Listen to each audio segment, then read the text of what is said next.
Good morning. In Catalonia, we often recognize a recurring theme in Spanish narratives that try to portray our country, and especially our capital, Barcelona, as having long suffered from a lack of meaningful connection with the sea.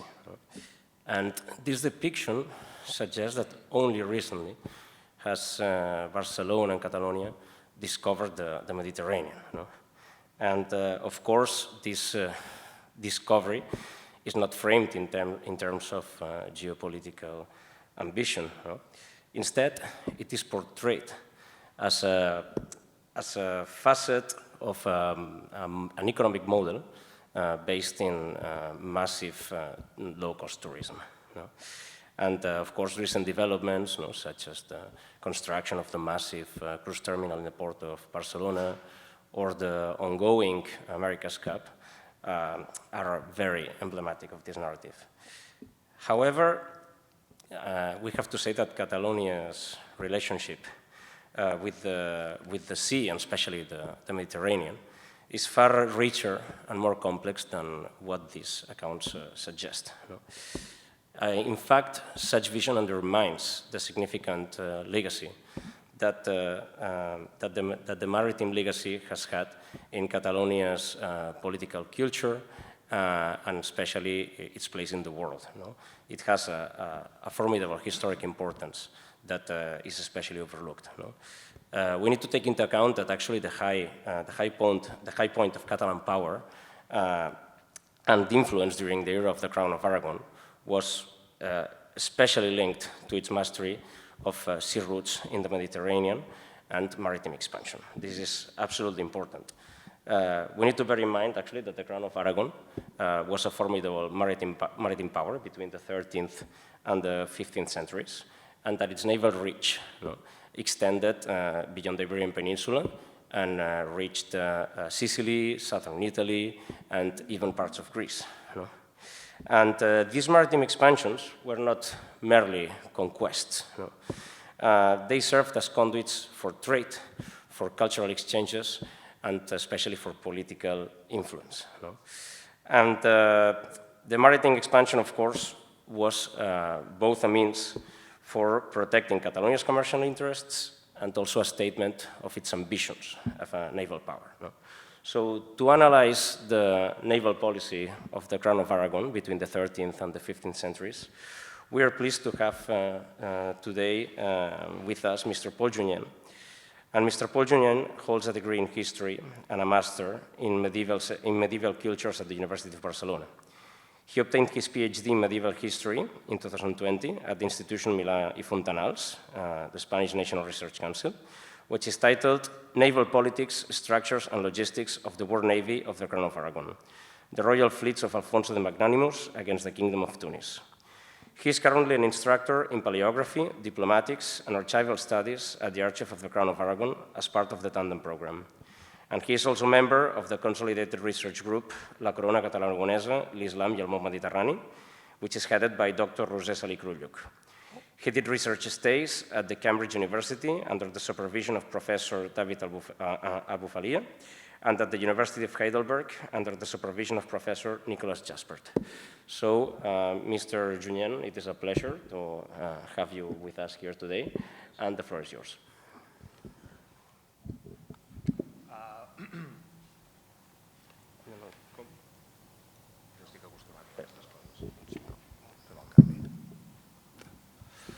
Bon dia a tothom. Començo un moment en català. És un plaer estar aquí amb tots vosaltres, gràcies al Pol, gràcies a l'Abel, al Catalonia Global Institute i a la Societat d'Estudis Militars, perquè és un plaer estar aquí, i a més amb el Víctor i amb el Tim Huxley. Avui us parlaré una mica, un cas molt ampli, perquè condensar en 40 minuts, 50 minuts del segle XIII al segle XV és complex. I I will excuse myself because my English nowadays is a little rusty. I sense més preàmbuls començaré la meva presentació.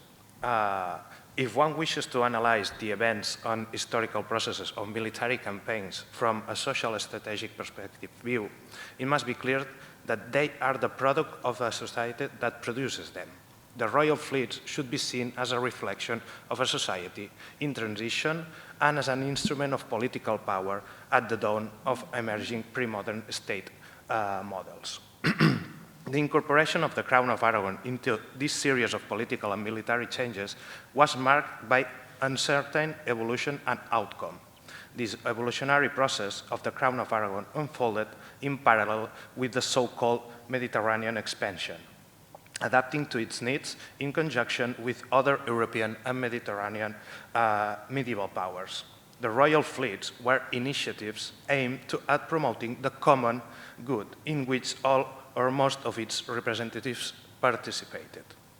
They sought to defend the interests and, as the kings said, l'exalçament de sa reial corona. In this context, we must take into account that we will not be able to elaborate on it. The mercantile interest and those of the monarchy did not always align. While it is true that the Mediterranean expansion of the Crown of Aragon was the spearhead for opening new markets, in many cases the commercial expansion, its trade of goods, and the monarchy's interest did not always move in parallel. In general terms, organizing war is the result of pre-established relations of power and dominance rooted in the feudal idea, which influenced institutional structures and their agents through the Middle Ages. In the 14th and the 15th centuries, fleets and armies as well were non-permanent institutions of a predominantly temporary nature, and their structure clearly reflected the society from which they were raised. This is why among their members, individuals from both the high and low nobility predominated in the leadership roles, though it's not uncommon to find individuals from other social groups who saw military activity as a means to gain economic and political advantage. This aspect included all those men who received wages for holding leadership positions on a ship's crew, within a company, or even in a fortification on the islands. The 13th century is crucial for understanding the role and influence of the Crown of Aragon. In the Western Mediterranean, having had to abandon the project of expansion beyond the Pyrenees, James I directed the Crown expansion towards the southern peninsular lands and under Islamic control. The conquest of Mallorca, Valencia, and Murcia required the organization of naval forces, which from that point on would become essential in the Crown's expansion policy. It is likely during the reign of Peter the Great that the Mediterranean expansion project gained significant momentum, and a truly interventionist policy in this area began. With the conquest of Sicily, Sicily was the air carrier of the Mediterranean in the Middle Ages, i un reservori de gra i de cereal molt important. With this conquest, the subsequent incorporation of Sardinia and the various attempts to apply control over the island of Corsica, a series of Mediterranean and naval conflicts unfolded and signified the transition from the 14th to the 15th century. In this sense, and within a prolonged and geographical extensive war context, shipbuilding became a top priority in the Crown's military policy. Offensive and defensive wars on a large scale required very high financial resources that had to be constant and regular, just as payment to the troops and the needs for food and military supplies had to be. The hiring, construction, and maintenance of a fleet of ships was particularly expensive. One of our more famous monks, Francesc Eiximenis, dedicated several chapters in this work. Que deu fer príncep quan comença guerra per mar, where he advised, first of all, to agree with the admiral and the master of the cavalry on the port where they would embark and stock up on everything necessary, as well as to inspect the ships they would board. Ximenes himself made it clear that financing was crucial for carrying out operations, stating that without coin, there's nothing. Sense ella, la moneda, no fa res del món. The warlike expansion of the Crown of Aragon and the maintenance of its Mediterranean naval expansion and policy with war as a central axis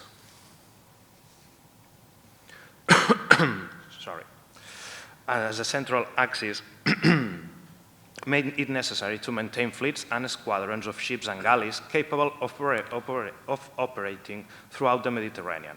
All of this was necessary to enable the conquest, control, and defense of various territories, as well as to ensure secure communications among the different kingdoms that came to constitute the Crown of Aragon. The first step in establishing a fleet was the political decision made on the initiative of the king and or his royal council. In many cases, the structure and organization required to build a fleet under suitable conditions is difficult to trace because our documentation has its limits.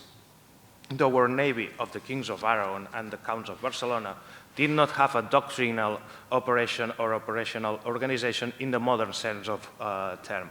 All of these initiatives provided organizational and administrative experience throughout the 13th, 14th, and the 15th centuries during the various phases of conflicts involving the Franco-Angevins, the Italian republics of Genoa and Pisa, as well as conflicts with Castile and the territories of the North Africa.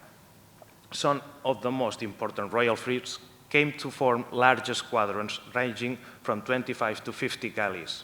In the 14th century, these fleets, mainly consisting of ships and galleys, were accompanied by vessels, small boats, and other smaller crafts.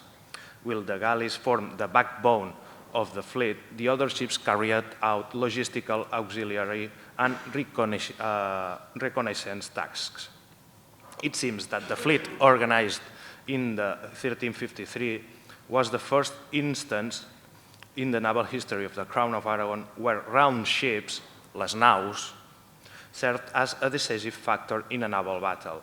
This event marked a turning point in the technical evolution of naval warfare and navigation in the Mediterranean, particularly due to the balance and complementarity between Mediterranean and Atlantic naval and military traditions and techniques.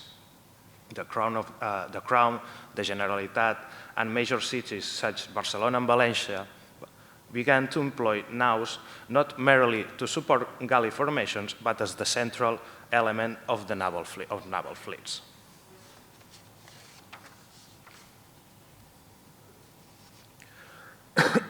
The organization of war was an expression of the power of royal authority. This authority was structured through complex networks of institutional power across the various realms of the Crown of Aragon. In other words, we are referring to an intricate monarchical framework and its delegates from the royal household, notable figures and knights belonging to its clientele. Throughout the late Middle Ages, we observe a context of approachment between the aristocracy and the monarchy, grounded in military service. Thus, war becomes a vehicle of consolidating the social ascent of this nobility. The Crown of Aragon, like any other form of medieval governance, created and dismantled any kind of military operation at the beginning and the end of each naval campaign. The admiralty in the Crown of Aragon.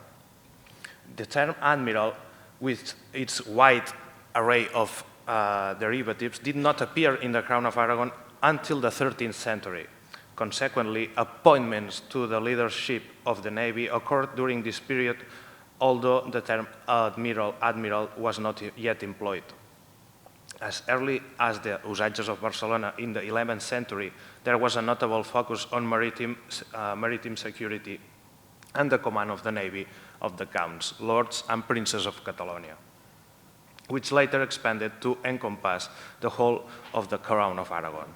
Throughout the early Middle centuries, the titles and a specific jurisdiction of those appointed to common royal and civic fleets fluctuated, both in nomenclature and in scope.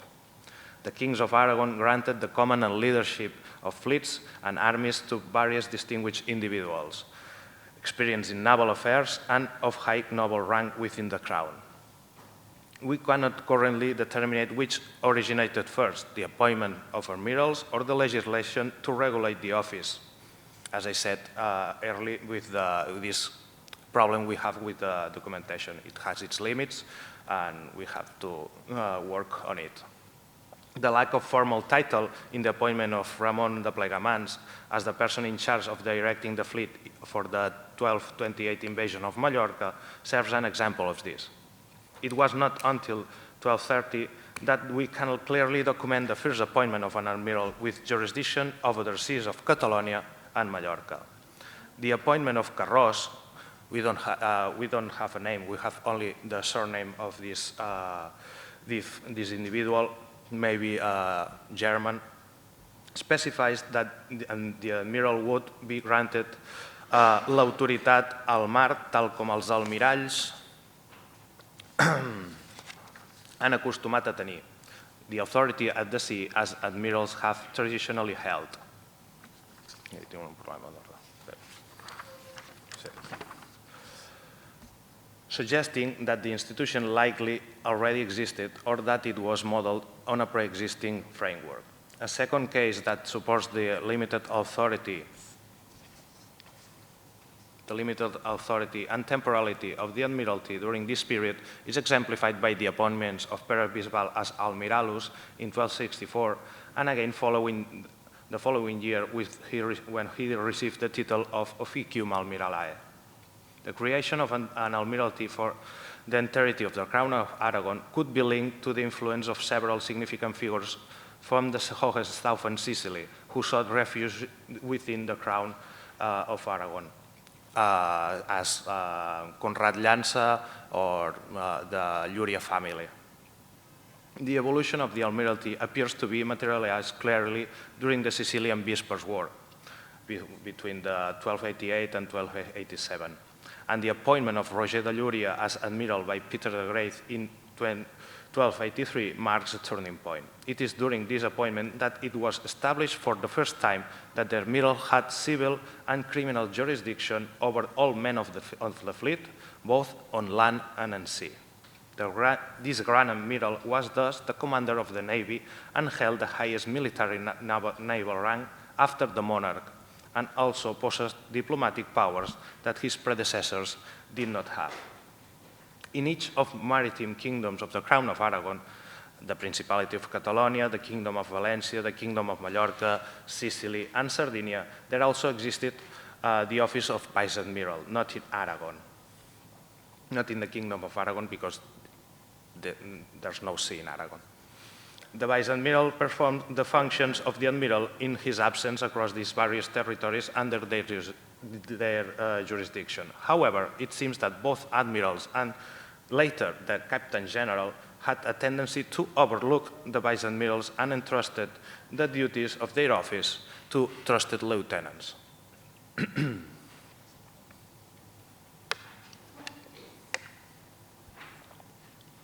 Around 1357, by confirmation of Peter the Ceremonious, the folk of Cardona family was granted the dignity of admiral for life and as an hereditary title. This was a problem.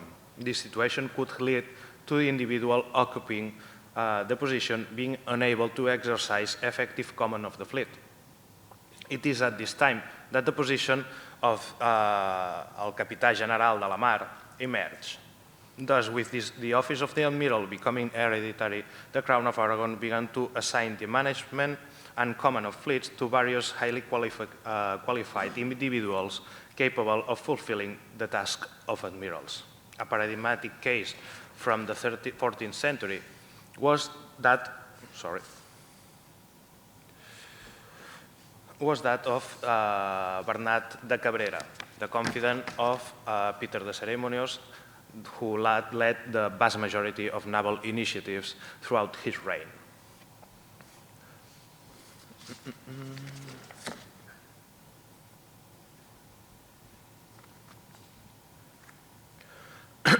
Within military maritime law, there existed a legislative cycle that, although later than others, was formed by the various ordinances and the legislation of the Admiralty and the Royal Fleets. This legislative cycle began with the ordinances of the Admiralty included in the appointment of Carros in 1313, and was reproduced in the appointments of subsequent admirals. However, the most well-known legislative work regarding military maritime law is the ordinances promulgated in 1354 by Peter the Ceremonious and written or dictated by the Captain General of the Sea, this Bernat of Cabrera. The main attributions of the admiral was to be able to recruit people,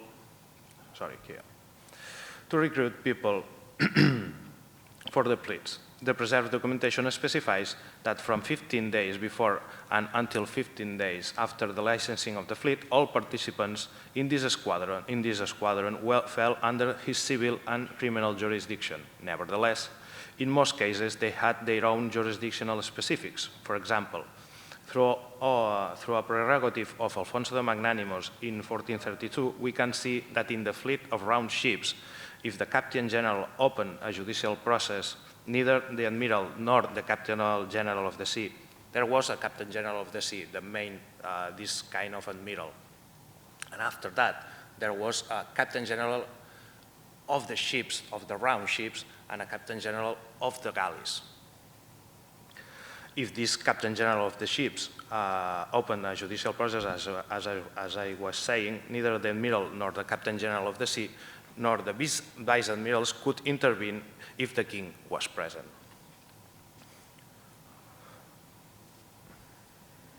You can see it here.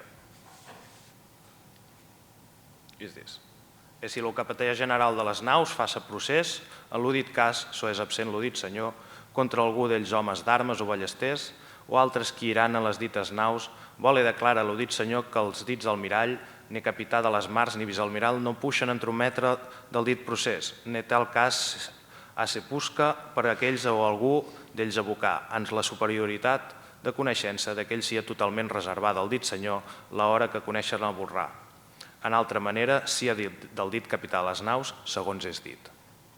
This is medieval Catalan. And in fact, when the king was not present, the one responsible for exercising civil and criminal jurisdiction was indeed the Captain General of the ships, the round ships, and not the admiral.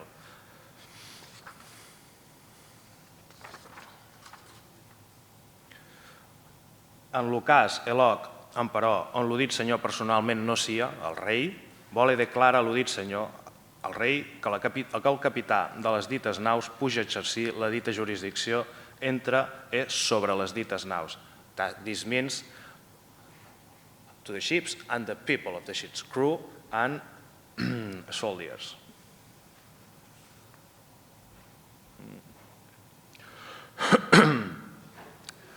Finally, I will go because I had a problem here. Okay. In this section, I want to show the real relationship of the monarchy participation in the royal fleet, using the example of the Royal Armada of 1432-1435, which, in addition to having a specific and particular circumstances regarding the role of the monarchy and its mechanisms, as well as the abundant preserved documentation, allows for profiling the role of the monarchy, its household, and the royal officials in the development of royal naval operations in the late Middle Ages. First of all, I want to highlight how the presence of the monarch in the expedition was, in fact, that legitimized and gave special strength to the Armada from a propagandistic point of view. In fact, as in other cases like 1355, 1354, 1420, it served to reinforce the image of the king, although from the kingdoms of the crown, it was seen as an expedition oriented to the dynastic and personal interest of the king. The presence of the king in the fleet implied a serial of conditions that we cannot neglect. It authorized the call and enlistment of nobles and knights from the crown. Throughout the preparations for the Armada, a large number of tasks had to be coordinated and managed, starting with the monetary contributions from the royal taxation or loans granted by all kinds of individuals, but also the recruitment of personnel and the preparations of the vessels of the squadron, a set of activities that were largely centralized in the cities of Barcelona and Valencia. Thus, the royal house and its clientele were like a social source of its military potential of the crown. In this way, the monarchy developed, just as other European territories did, its own scheme of organization and command, relatively centralized in the royal house and deployed by its members. In this case, a small specific council was constituted and created ad hoc to exclusively address and manage all organizational and logistical issues of the present Armada. It's this one here. This council worked in parallel to the Royal Council. In fact, there existed a certain capillarity, and many of the individuals, as you can see on the slide, comprised them were members of both councils. As you can see, Bernat de Corbera was Royal Council, Bernat Albert as well, Arneu de Viure, and Bernat de Centelles. And Ramon de Palleros was a high noble knight of the crown. The name of this council was els diputats, el Consell dels Diputats per lo senyor rei en l'execució de l'armada. The deputies for the Lord King in the execution of the fleet. Among this council were, as I mentioned earlier, Ramon de Perellós, el capità general de les Armades de la Mar, Bernat de Corbera, Arneu de Viure, que era el veguer de Barcelona, Rafael Ferrer, a Merchant and Citizen of Barcelona, and Bernat de Centelles. Mariscal, and a Royal Council. Also a member in the Royal Council. Another important point, I will not talk today about the islands' control in the Mediterranean, but I think ports, arsenals, harbors is in this period is an important point to discuss. Because all maritime activity took place both in origin and destination with infrastructures. The existence of infrastructures funded with public resources managed by holders of established territorial power was a novelty in medieval Western Europe, linked to the transformations that occurred throughout the 13th century. Venice, Pisa, and Genoa played a pioneering role in the development of these structures, which were more or less exported to other territories. However, despite mentioning the commercial intentions in these Italian republics, the need to promote the construction and maintenance of these structures by international powers was closely tied to the desire to maintain a fleet of warships, at least until the 15th century. For example, the Arsenal of Venice, one of the most famous shipyards of the medieval Mediterranean, seems to have originated from the involvement of the Venetian authorities in the construction of ships for the Fourth Crusade. According to Albert Estrada, this date would symbolically mark the starting point for the construction of large arsenals along the shores of the late medieval Mediterranean Europe. The 100 Years' War stimulated rival monarchies in the conflict to adopt their own arsenals. In this regard, there was an effort to establish permanent infrastructures where war galleys could be built, repaired, and maintained or stored. In France, a national institution, the Clos of Galles, Le Clos des Galles, was established in the city of Rouen on the banks of the Seine. This shipyard was controlled by the King of France, where specialists in shipbuilding from Genoa were documented to be working. The Genoese were also the specialist craftsmen responsible for building King Louis of France's fleet. with which he undertook his expedition during the Crusades a few years earlier.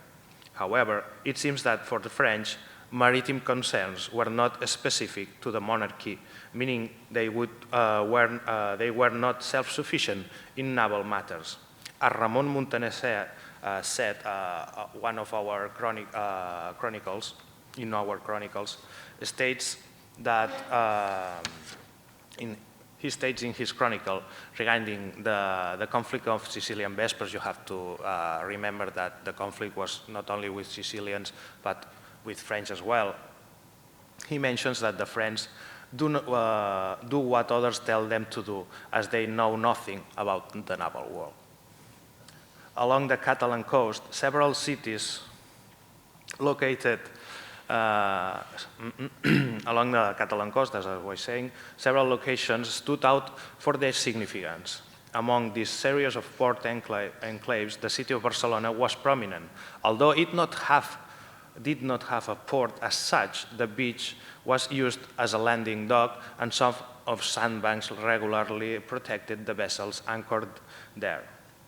We could call it the port without a dock, as the city had all the necessary port infractions to compete with the other Mediterranean naval powers. But forgive me, the harbor of Barcelona in the medieval period was a shitty port. However, a number of other ports also held great relevance, including those of Cotlliure, Roses, Sant Feliu de Guíxols, Tarragona, and Tortosa. Although some of these were not ports of major cities, many of them were significant as port centers for the maritime entry and exit routes of other inland urban centers. For example, the importance of the port of Sant Feliu de Guíxols derived not only from being the port of the city of Girona, but also from its strong connections to Mallorca and its role as a stopover for ships traveling to North Africa, Italy, or the Levant of the Mediterranean.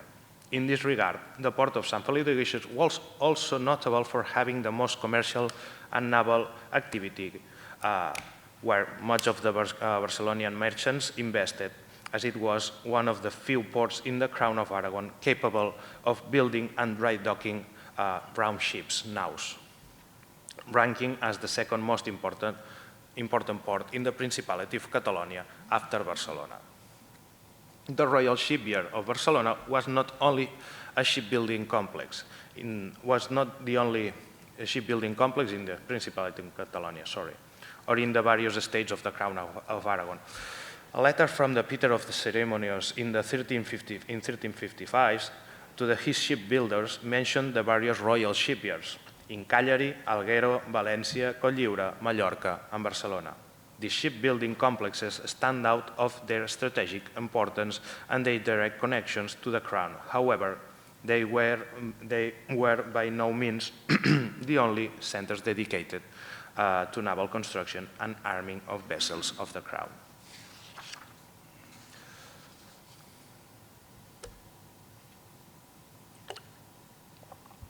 Also, Roses and Palamós, and as I previously mentioned, Sant Feliu de Guíxols, were port centers where significant naval construction activities are documented. In Cotlliure, the existence of a royal official in charge of the task of the arsenal and the port has been documented, as well as a high level of naval work related to galleys and other vessels. This town also exported professionals such as master shipbuilders and shipcaulkers, while also providing sailors for various ships and fleets. The shipyard in Tortosa in the south of Catalonia had a long naval tradition during its Islamic period. However, it seems that it ceased operations shortly after the Christian conquest of the city. Later, at the beginning of the 14th century, the shipyard was recorded as active again. Presumably, the strategic location of the city, the proximity of forests for the extraction of timber necessary for shipbuilding, and the transport of Pyrenean wood by the Ebro River contributed to the recovery of these infrastructures. You can see here an image of Vingaerde of the city of Lleida, but I use as it was Tortosa, with a rai, in Catalan we call it rai, transporting timber for shipbuildings down, in this case, in the Segre. But this timber was, after that, in Tortosa, and after Tortosa, Barcelona, Mallorca. As has been sought to show through these lines, the construction of arsenals for galleys was an objective that medieval monarchies, as the Crown of Aragon did, and the republicans, the Italian republicans of the late medieval period aimed to achieve. Another important ploy were supply networks and its methods. Logistical operations to supply provisions and other materials to a fleet or army were among the most important and intricate organizational aspects of any naval campaign. Ensuring that a fleet or army was as well supplied as possible has been described by various authors as one of the most complicated operations carried out by any form of medieval government. Initially, any member of the fleet had to procure their food from their salary. I'm talking about 12th and the beginning of the 13th century. It is known that the fleet provided biscuits, hardtacks or crackers to the crews assigned to the galleys and ships.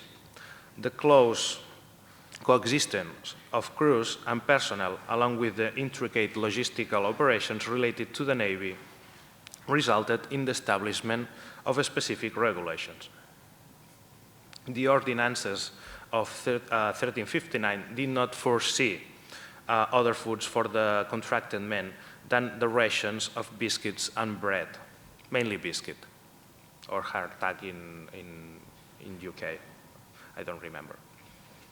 The extras had, the biscuit is not a cookie, it's bread, un pa cuinat 2 cops, és un pa sec molt dur.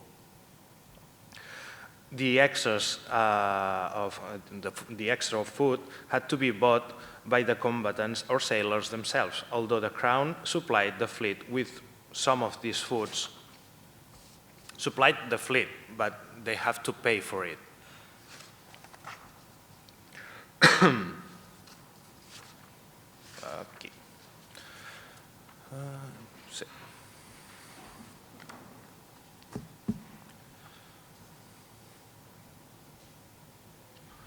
The task of collecting provisions varied greatly depending on the method employed by the monarchy. The Crown could establish supply orders and ask its royal officials to collect a specific number of provisions. The scale of these operations was enormous, involving large quantities of food supplies and other products. According to various studies, a crew of 40 sailors carrying 40 horses could consume 2.2 tons of food or provisions per day. In fact, if we take into account the preserved documentation of the fleet and army transported in 1432, along with all the subordinate individuals in combat, that this means the non-combatants, could rise to 30,000 people, a considerable number of individuals for the Crown of Aragon. With the example of the 1432 fleet and using wheat, al cereal, as a model, you can see how fairly well-structured and defined system was created. As you can observe in this slide, wheat purchases were made in various towns like Palermo, Trapani, Termini, Merse, Noto, Mineo, Lentini, Vicini, Catania, or Syracuse. Generally, the wheat was milled and biscuit, and the biscuit made in these places where it was purchased, although sometimes it was also transported in the form of flour to the ports of Catania and Syracuse. Once of the supplies were in Syracuse, the wheat and biscuits were stored in warehouses or shops rented to preserve them before being sent to the ships and galleys of the fleet. However, they could also be stored on anchored ships in ports. The centralized provisioning by the Crown did not exclude private supply. Merchants and ship owners collaborated in supplying armies and fleets, often bringing various provisions to sell in conflict zones for their own account. In fact, all those men who participated freely were protected by the Crown throughout the general guidance. Thus, it is clear that the source of the provisions came from outside of the conflict zones and not from the occupied territory. It is evident that in some cases, due to delays in supply, local grain requisitions were resorted to.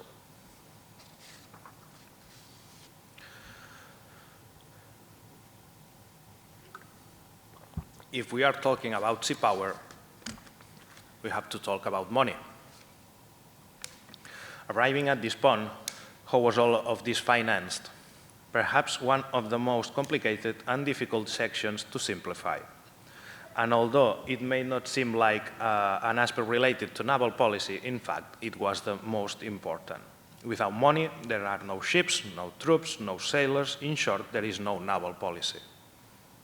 The French medievalist Henri Bresque argued that medieval naval operations were primarily a fiscal and financial effort. Just like in any military land campaign, the success of a naval campaign depended largely on how well the fleet was led and managed. However, it is also relied on having a solid organizational structure in place to secure proper funding. The progressive loss of financial independence suffered by the monarchy of the Crown of Aragon during the 14th century severely affected its military autonomy.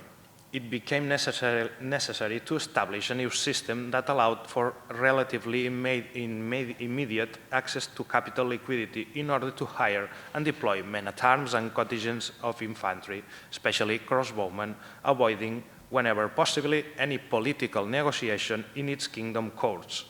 Under Alfonso the Magnanimous, a new practice was initiated aimed at achieving sufficient economic flexibility. This new policy, as we will see, was based on the large-scale use of public credit. The management system for arming ships followed a model inherited after the wars of the Sicilian Vespers. This model operated on a clearly principle, keeping organizational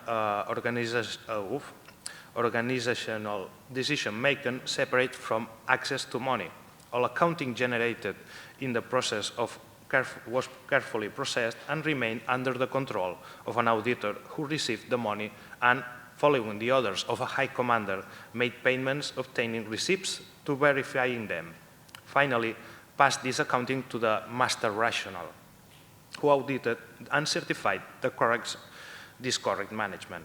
While this system may seem perfect, corruption existed, a fascinating topic that I cannot discuss today. The financing of the North African expeditions, particularly the campaign against Jerba in summer of 1432, highlighted a significant dependence on credit. After the naval expedition of 1420 against Sardinia and Corsica, both the king and his council realized that they needed to explore external funding sources rather than relying solely on the negotiations with its courts. As a result, the king chose not to summon the general courts for the Kingdom of Valencia and Aragon. Instead, he only convened the courts of the Principality of Catalonia, and this was a problem. During these years, the king was establishing the crown work for a royal financial policy focused on achieving financial autonomy without relying on the subsidies negotiated in courts. This approach emphasized the extensive use of various forms of credit, as I was saying. Essentially, loans were secured from institutions or individuals, backed by revenues from the estates or future payments guarantees it. Alfonso engaged in a series of credit operations that ultimately provided the royal treasury with approximately 1,000 135,000 florins. This is an image of a gold florin of the Crown of Aragon. This financial resources was crucial for kickstarting the recruitment of troops. Data from the Royal Treasury covering the period from July 1431 to April 1432 reveals a significant expenditure of 1,688,146 Barcelona sous, which is a silver coin, like a shilling, for the fleet expedition. This amount represented a substantial 44% of the Royal Treasury's total expense during that time. This considerable spending can be broken down into several key categories. It includes costs for hiring crews and paying wages to combatants, such as men at arms and crossbowmen. Additionally, it covers expenses related to the construction, repair, or chartering of ships. A portion of the funding was also set aside for supplying provisions and armaments. It's a little bit tricky to study this because in our sources, mainly it is described as missions, like a generic term. It's a little tricky to follow it. Here, in the slide you have, I put it the king's letter of the king of Tunis to Alfonso the Magnanimous in this war. That it says, Loat sia Déu, o rei d'Aragó, tu ets l'opus gran, que no és la illa dels Gerbes, the island of Gerba, de qui ets en rei de Sicília, esperam fins que es veia la tua cara amb la mia, el fugir entre nosaltres serà gran vergonya, i d'això hauré gran plaer, i aquests parlars no són per potència ni per bona glòria, sinó que totes coses venen de Déu. Déu és l'opus gran, Déu és l'opus gran, Déu és l'opus gran. I aquesta és ma escriptura en mon senyal, escrit en aquest mes d'agost a 17. This is the Catalan traduction of Arab, of the Arab one.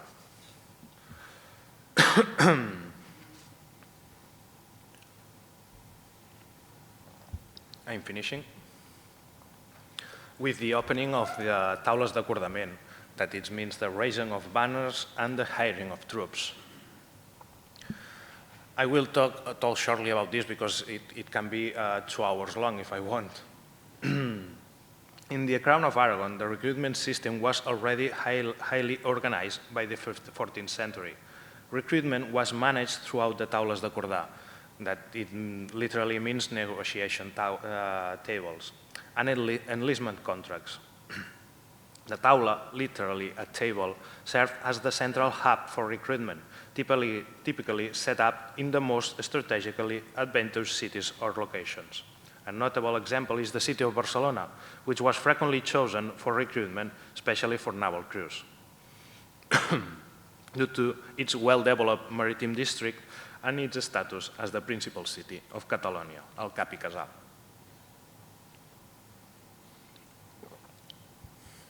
You have also to remember that in the Crown of Aragon, all military service was voluntarily. This is important.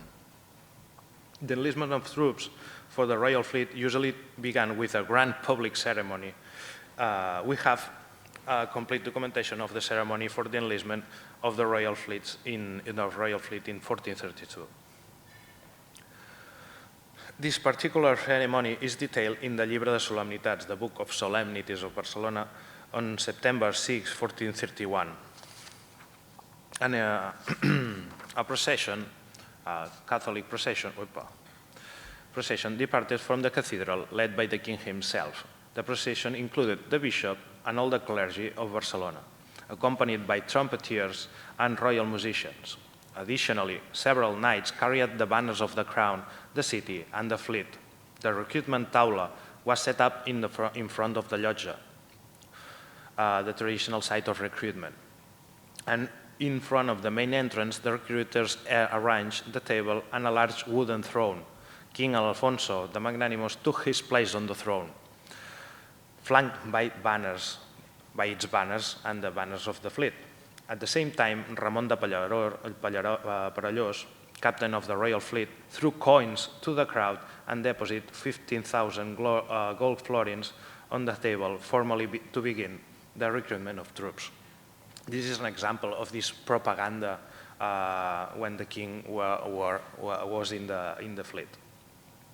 In total, authorities recruited only in Barcelona 1,000 crossbowmen and 239 companies of men-at-arms. One company of men-at-arms could have 10 horses.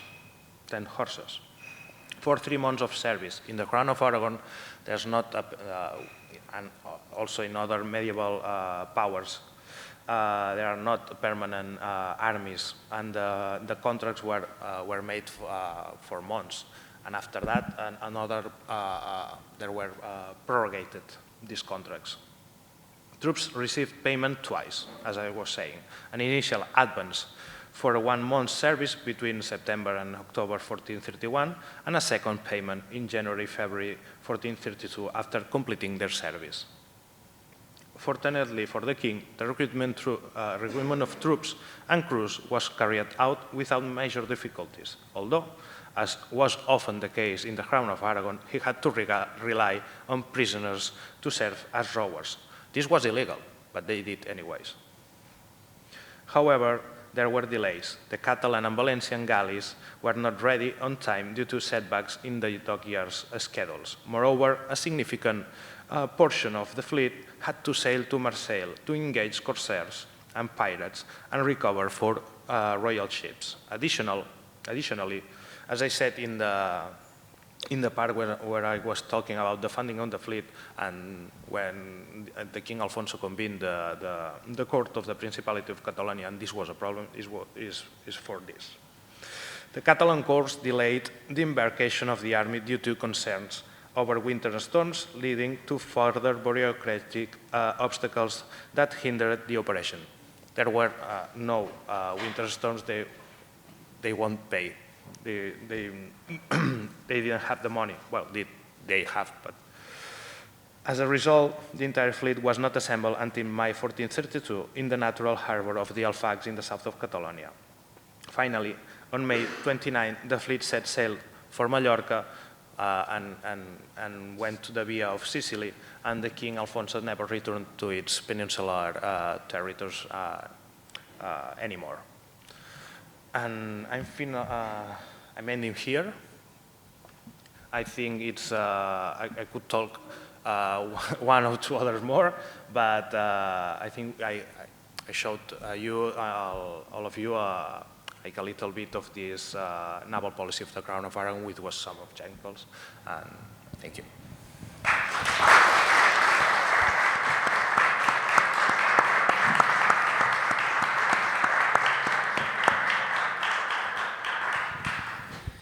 Thank you very much for the presentation.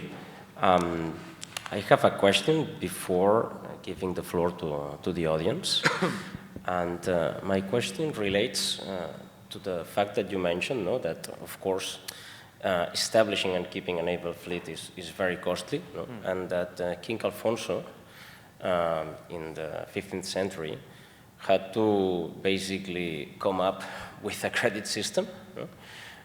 To fund the fleet, because the kingdom's courts were, I don't know if reluctant, or basically they had very complicated procedures, no, to approve funding for the naval fleet.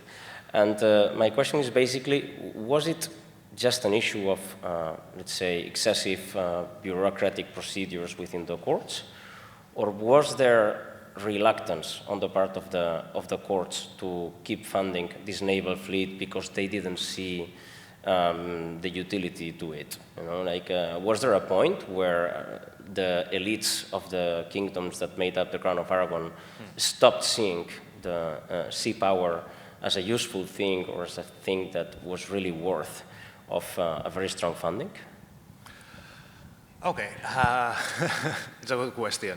Here we have, in the period of Alfonso the Magnanimous, we have to think that Alfonso Magnanimous came from a Castilian family, the Trastámara family, and they are not like the old dynasty of Barcelona.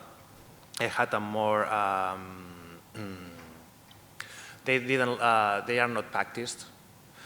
But also, this 1432-1435 campaign was seen as an ambition of the king, only an ambition of the king. This fleet, the fleet was almost lost in 1435 in the naval battle of Ponza, and this fleet was destined to the conquest of Naples. And this campaign was an obsession of the king. Was not seen in the Principality of Catalonia or Valencia as a good campaign, a good military campaign. It was seen as an obsession, a particular obsession of the king, that he did. He conquered Naples in 1442. And also, Alfonso the Magnanimous ruined the country. There we can found in the 16th and 7th centuries the Generality of Catalonia, the Valencian courts paying loans of Alfonso the Magnanimous after 200 years. So before the end of the autochthonous dynasty from the House of Barcelona, you don't detect this lack of interest in keeping sea power. So it's, no, you said that it started with Alfonso the Magnanimous because he had sea ambitions that were not exactly linked to the... Alfonso the Magnanimous was like Peter the Ceremonious, a king who sought this naval expansion and he sought naval construction. But the problem, it's not a problem about the relations of only the relations of the monarchy with the Principality of Catalonia. It's not a political, it's a money problem, and where this money has to be invested. So, does anyone want to ask a question here? Perfect. We have first over there, please.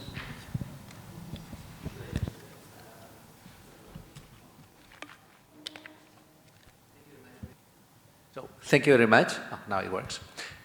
So thank you very much. I thought about particularly the case of Mallorca, of the Balearic Islands, because like Gerba, you explained that the Gerba expedition was actually to destroy a pirate nest.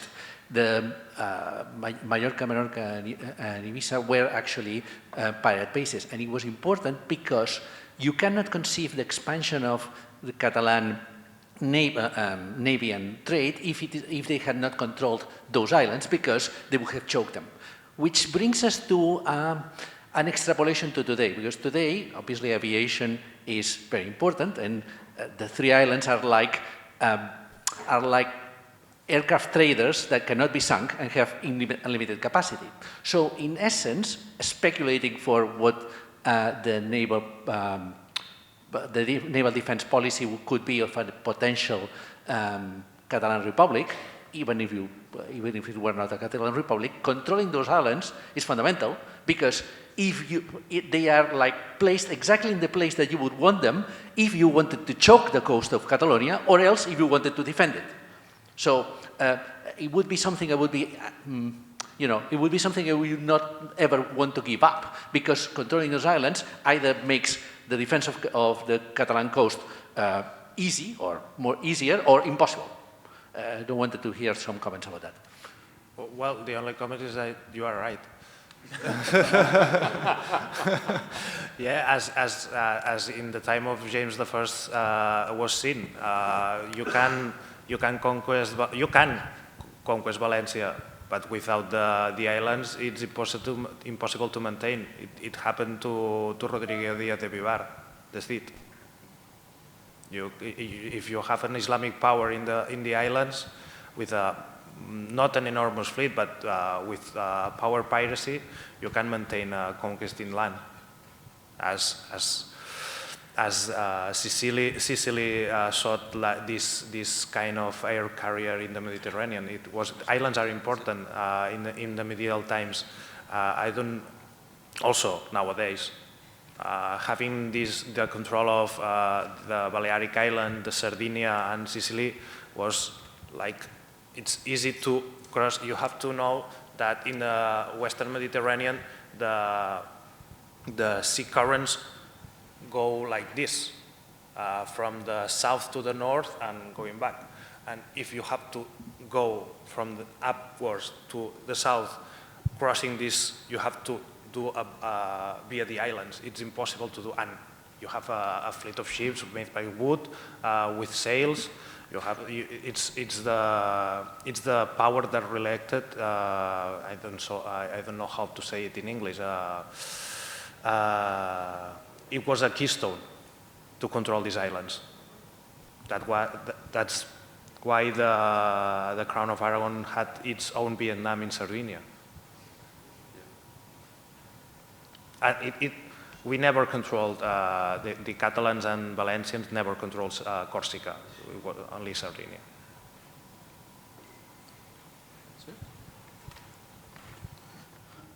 Hello. First of all, thank you for all the explanations. It's been fantastic. Also for these readings of Catalan medieval language, which is not so we don't see it so much. I had several questions on what you were saying. One of them was, at some point you said that the admiralty becomes hereditary, and how does that impact the effectivity of the naval army of Catalonia? Does it have an impact? Because you said that then we created this capital general, no? Capital General del Mar. Sí. But what was the real impact? Did it make it like less effective, or did we like manage to overcome it through this bureaucratic council? No? That was the first question. Then I wanted to ask you also on the fiscal independence in the 14th century. Is it related to the wars in Castilla and Sardinia? And finally, I would like you to develop on this idea that Sardinia was our Vietnam, because I think it's not so much often listened to, and I think it's really interesting to understand. No? Okay, the first one about the admiralty. The admiralty became hereditary, and it was a problem to overcome. What we have to, the Crown wanted this figure in the Navy, working on the Navy, not merely became a title. Admirals, after this period, were navies, but not in every navy, in every fleet. And that's why the Ceremonios created this Captain General to overcome these problematics, because we are talking every time about propaganda. These individuals were public figures, important figures within the aristocrats and noble of the crown. The second one was about the fiscal problem, you said. In the 14th century, the War of Castile was the war of la Guerra dels Dos Peres was sought like a defending war. It was a war to defend. We lost it. We never talk about that. The Crown of Aragon lost this war. And there's a legislation that in the Crown of Aragon, if you have a war on its ground, all institutions have to collaborate. And Sardinia, why Sardinia was seen like Sardinia was a profitable market. There was a lot of extraction in Sardinia of corall vermell. I don't know how to say it in English. Red coral. Red coral. It was like diamond almost. It was in the Mediterranean. Red coral was, and the Catalan merchants and Valencian merchants sought it. And the Vietnam, the Catalan Vietnam. Also, the conquest of of Sardinia was mainly did by Catalans from the Principality, and also Valencians, Catalans by language. And it was seen, it was obvious an obsession of the kings to control it, because they had the documentations of the Pope, who give it, because in those periods, Sicily was not from the Crown of Aragon. We see this map of the Crown of Aragon, where Sicily was always catalano-aragonese. After Peter the Great, the Sicily had its own lineage from Aragonese kings, but it had its own lineage. And after from 1280 or 1290 through to 1410, Sicily was independent from the Crown of Aragon. It was the Kingdom of Sicily, ruled by the Frederics, Peters, and other, where like the Mallorcan, the King of the Mallorca, had its own dynasty. But Sardinia was different. Sardinia, it was also a big island in the Mediterranean, and the Crown of Aragon wanted to control. It was a really good market, good cheese for troops. It's not a joke. One of the more after cereal, cheese was important. It's the mainly intake of protein for troops. It seems a joke, but it's not. Catalonia was never traditionally a country of cheesemakers, but Sardinia did. And also was important because Alghero was a really good port, and with a good harbor, Cagliari as well, with a good port and harbor and castle, and Sassari as well. And it was our Vietnam, because it was crazy wars, crazy revolts. First of all, the revolt of Arborea, after that, the revolt of Doria, and was a colonization, because Cagliari was a Catalan-speaking city in that time. There were no Sardians.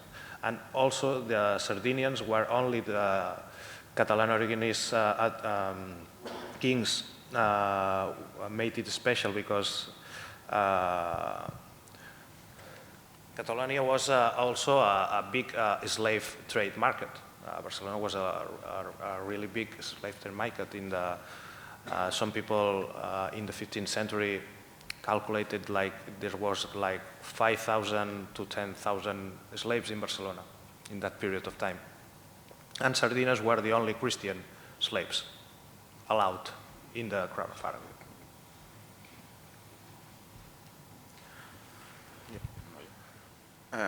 Bon dia. I had two questions more on the fringes of your speech. First of all, regarding the failed siege of Avignon, if it's aligned, if it was more in a policy made or a strategy done with a maritime approach, or the usage of the fleet was just a tactic.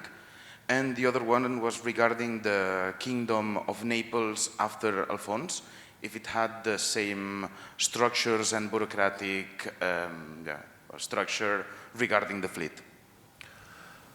I can answer the first question. I'm sorry, I don't have the knowledge. The only knowledge I have, if you go to Avignon, you can see the big stone projectiles from this battle, the Catalan assault. From Naples. This is Naples. This is the fleet of Ferrante, the bastard son of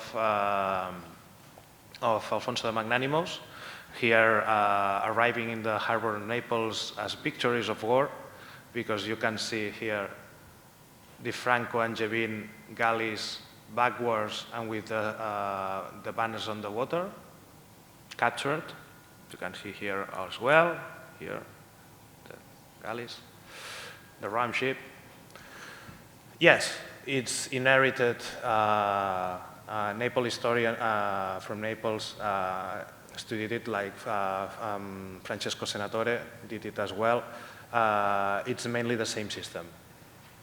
I don't know about the recruitment, but it's a simple system. It's finance, more or less, and Ferranti had a really big problem, and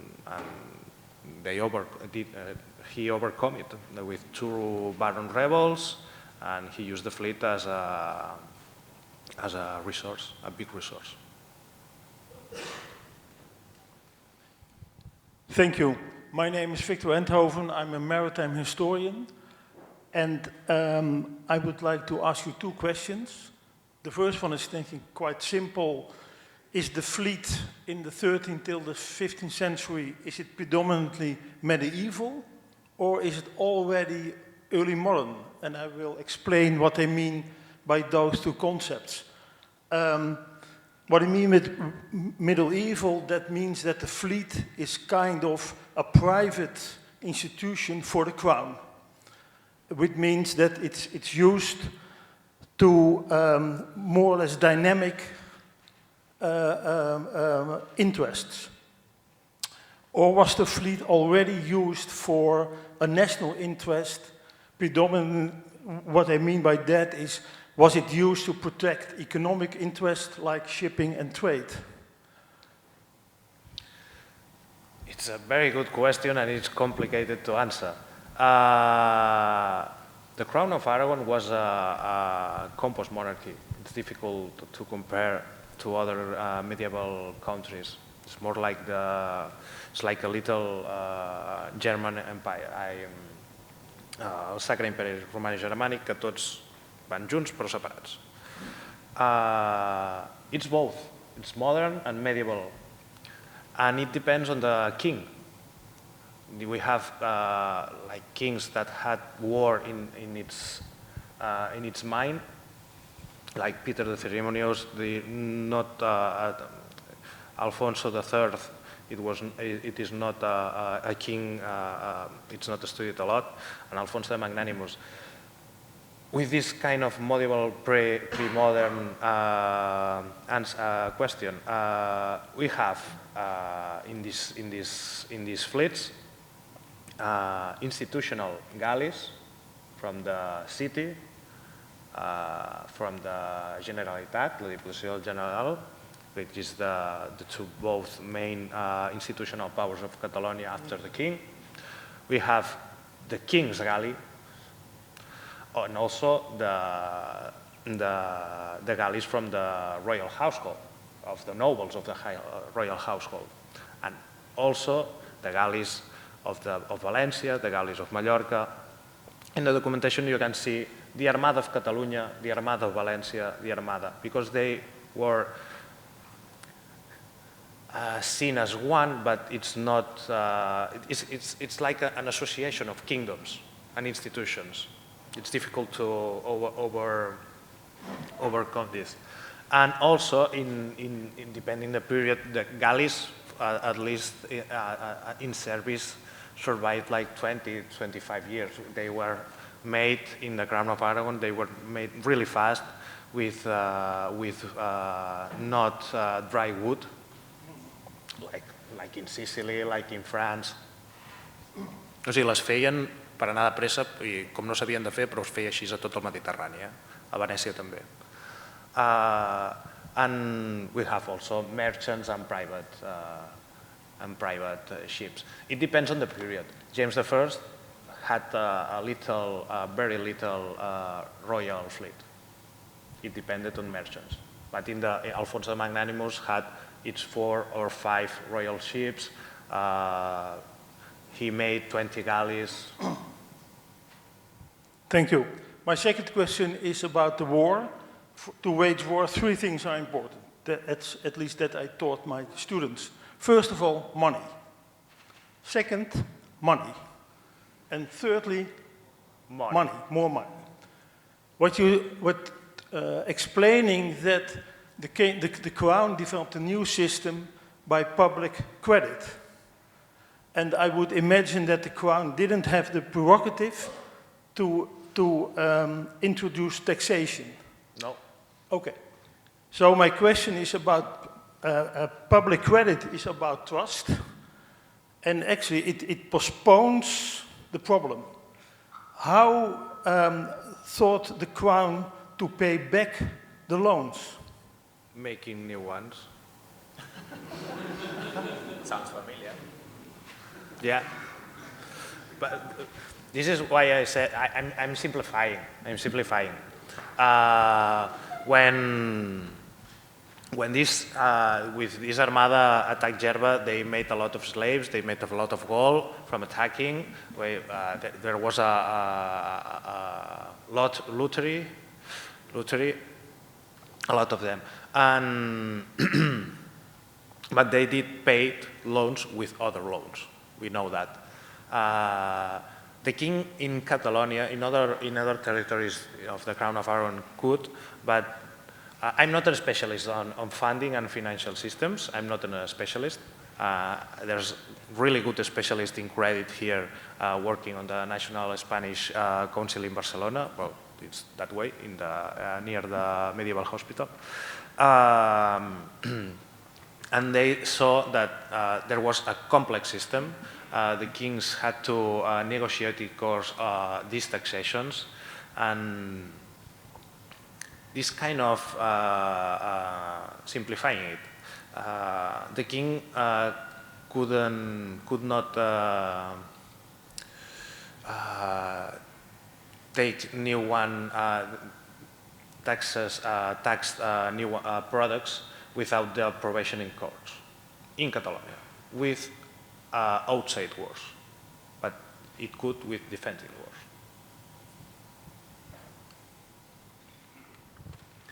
wars. Bon dia. My question was about, it's impressive the system that we had. I didn't know that. And my question is, we created from scratch or we copy from other naval countries? I mean, Pisa, I don't know. And it's impressive that we create all that you explained it. And I don't know how we get that. Well, they did, it's not from scratch, never it's from scratch, never.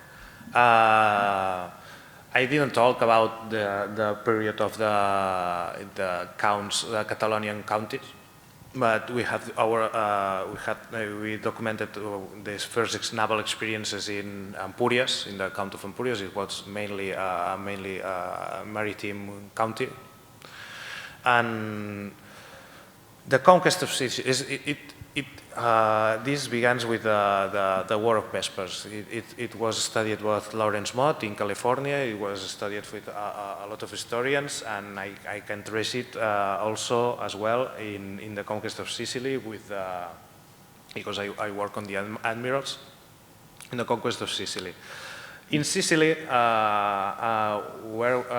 and in Genoa as well, there was a system of recruitment made by demarcations. Like with this demarcation had to brought to the army or the fleet 20 men, and it was not voluntarily.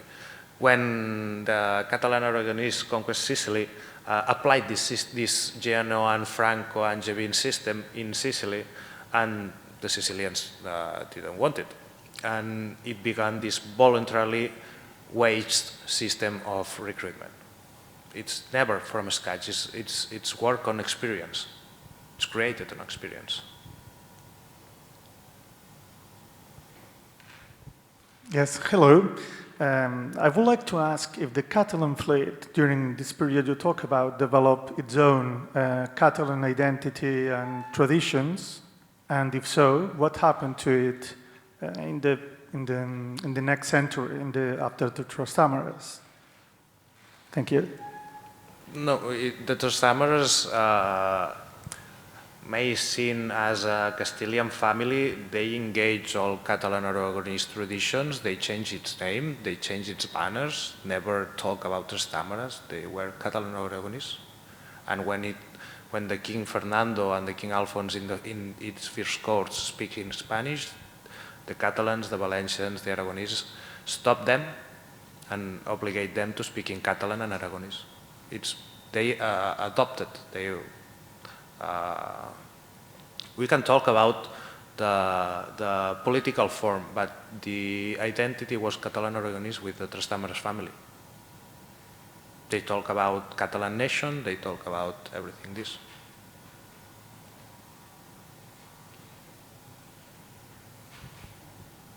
Nation seen as language.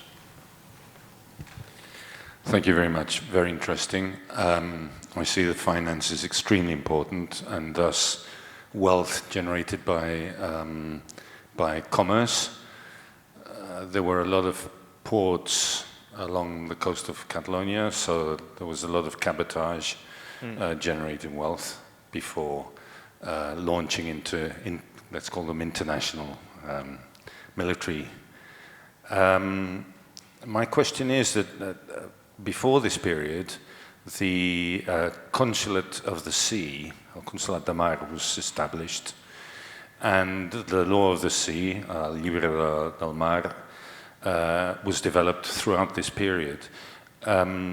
What was the interrelationship between the different forms of financing, the different forms of, the interrelationship between merchants and the crown and the military, and the different consulates there were throughout the Mediterranean?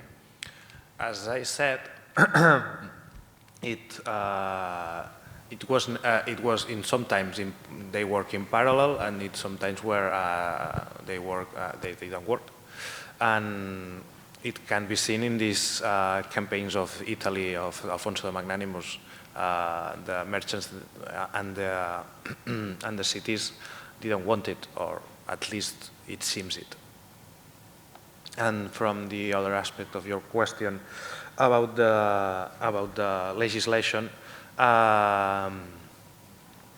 there was problems, often jurisdictional problems with the admiralty, the office of the admiralty, and the consulates, because they sought the control of the mercaderías. But it's the office of the admiralty. I'm studying it right now because we don't have even a monography of the admiralty in the Crown of Aragon. We don't have it. No one studied it. One article, 2 articles, but we don't have a monography. But if you compare the admiralty in the Crown of Aragon to Castile, the Castilian Admiralty, Office of Admiral, had a jurisdiction over these merchants, but not in the Crown of Aragon, because the king had to protect the power of the consulates and the cities over the Admiralty of the Crown of Aragon. But the Admiralty in the Crown of Aragon, it never had this relation, at least with the merchants. It was mainly military. It seems right now it's a work in progress. Not sempre, not always. Here, this money is from the cities and the church. Okay. You said that in 1357 was the start of the hereditary titles for the leadership. So it can be considered the birth of the Naval Officer Corps. No te entiende. Yeah. 1357 is the start of hereditary charge for naval officers. So it can be the start of a Naval Officer Corps. I don't think so. No. It's only the title of admiralty who that became hereditary. No. Hello. I would like to ask you about the port infrastructure of Barcelona. how affect the lack of a built dock, harbor, the commerce and the Navy of Barcelona, the lack of the harbor, and why they decided at the end of the 15th century to build a new one at this time? Well, it did not affect on commerce. It it was mainly because you have to see the beach of Barcelona as the main harbor, and the transportation was made with boats, little boats, and in the beach there was like little harbors made of wood, and these tascas, the sandbanks of Barcelona in sea did gave the anchor ships protection. But if it was there was a levantada, a sea storm, there was catastrophe. There was a catastrophe. We have in some notarial protocols we have draws of destroyed ships with a storm, and that's why in the 14th century, after a really big storm, I think that it's not related, but I think that because but it was also difficult to build because of these sand banks, because it's like in Venice, it's sand mixed with mud. It's difficult to in the medieval period to put and construct a harbor on it. But they have Sant Feliu de Guíxols, they have Portopí in Mallorca. It's relatively close to protect these big round ships like this. I don't have the image, but this ship you can't, in the medieval period, you can't take out of the sea. You have to repair it on sea. And you have to put it like this. And this is se'n diu carenar. And you have to clean it. You can't do it in Barcelona. You do it in Sant Feliu de Guíxols. That's why Sant Feliu de Guíxols was the second port of importance of Catalonia. Because if you have the ship like this and you are working on it and there's a big storm, a big sea storm, it's all destroyed. It was a shitty port.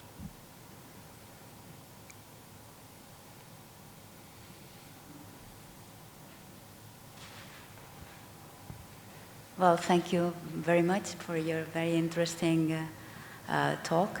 My question is basically looking into the future.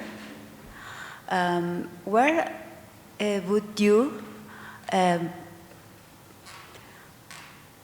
put in the Catalan countries, Països Catalans, a ship construction facility which is really big, such as, well, constructing ships of a big size, because nowadays there is none.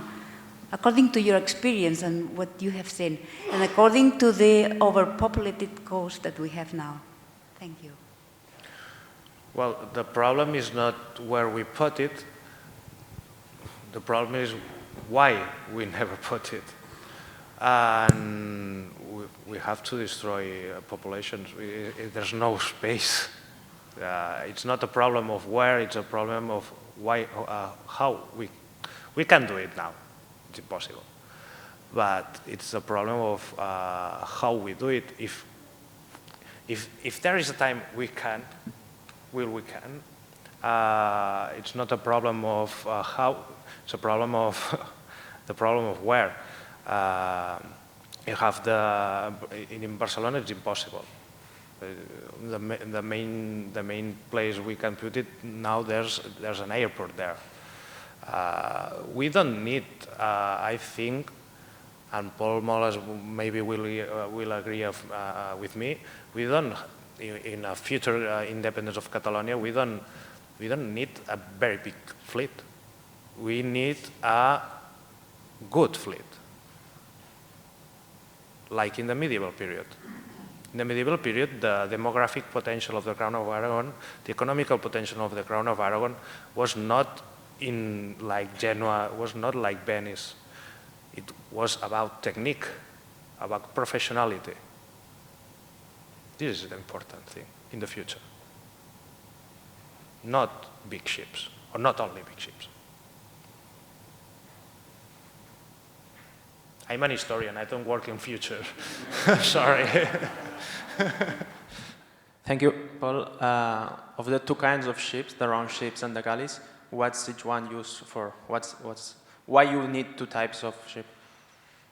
Because galleys are for war, and there's no storage on them, and you have these big ships where you could put a lot of food, a lot of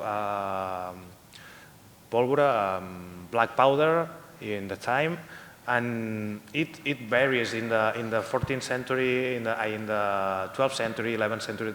There were these big ships. This is from the 15th century. It's a mix of Atlantic and medieval traditions, Mediterranean traditions, where big ships like a castle in the sea. But like we have cannons now in war.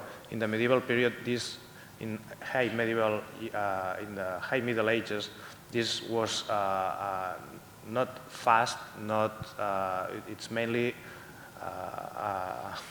com un bou al mar, és molt lent això. You need, galleys are fast, and you have to know that in the early medieval times, fleets are not just for transportation troops. In the 15th century, in the 14th century, these big ships were used also for transportation of troops. That's why you need both. And galleys are more economic, and rowers are economic. I have a question on galleys. Were they just single use? Now, were they single-use ships, like mainly for war, or in periods of peace were used also for trading? They were used for trading, but mainly big ram ships were used for trading because they have storage, more storage. There's a lot of merchants that use, in the Mediterranean, used galleys, but there were like a type of galley with more structure, with more storage. Like, I don't, if I have like this. This is not a ram ship, this is a galley, but it's these images, the images of a galley, like you have here without the oars, and this type of galleys were made of storage, for storage. You can see a horse jumping from it. Okay. Question? So, you said, thanks. You said navies were not, well, fleets were not permanent, right? They were, right. So when they were dismantled, what happened with the ships? Weren't they then reused? Someone else bought them for commerce, or were they dismantled? Like the ships were dismantled disassembled and stored, like in Venice, or not? Yeah, in the arsenal. They put it in the arsenal. They stored it in the arsenal. They took the ships out of the sea and into the building, like a hull, or hold it. Yeah, if they sold it. If the crown made the ships and the crown need money, they could, after a war, sell the ships to the merchants. Right. There was a second-hand market of ships. Yeah, you can laugh, but there is a lot. Also, the king bought parts of galleys of second-hand. Wasn't it very inefficient to keep dismantling and rebuilding fleets? Cheap. It's cheaper. It's cheaper. Yeah. You have to maintain for years and years a fleet of 50 galleys you have to renovate them after 25 years, it's cheaper. It's cheaper to go to the forest. You have a lot of wood near Barcelona. You have the Montnegre. A lot of wood was near nowadays. And you cut it, you paid a little bit of money to farmers to cut it, the wood, and you put it, you transport to Barcelona with with carrots, and you construct and you build. They have an infrastructure. There's a lot of shipbuilders in Catalonia in the medieval period. A lot. They are not expensive. They are expensive, but they are not expensive. It was cheaper. Because you have to pay, in a permanent army, you have to relay, as Victor said, money, money, money. You have to pay 23,000 men and women for a permanent army and fleet. It's impossible in the Crown of Aragon. They didn't have the resources. Thank you for... And also, sorry, and also, there's not his idea. They didn't think about this kind of modern armies as permanent yet. This idea of permanent armies began in the 15th century, late 15th century. Yes, now? Yes. No, first of all, thank you for this interesting topic, and my question is as following. Would you agree with the sentence that the success of Peter the Great at the Vespas Sicilianas, despite his death, and thanks to the war hero Roger de Llúria, is the most prominent example of the Catalan-Aragonian crown as a maritime powerhouse? And if not, which one will be?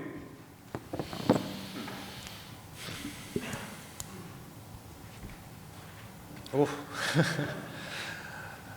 It's one of my favorites, but I don't think there's a lot, because there's the War of Sicilian Vespas, the conquest of Sardinia, the conquest of Naples, the conquest of the war of the Strait de Gibraltar, the conquest of Almeria, or the participation in the conquest of Almeria. There's a lot of turning points in the maritime history of the Crown of Aragon. I don't, institutionally, yes, but it's an evolution. I can stay with one, only with one, and I work a lot for the 14th and 15th century. I like the Sardinian Wars. Okay. Any more questions? No? I think we are going to close now, and there's going to be a break. Thank you very much.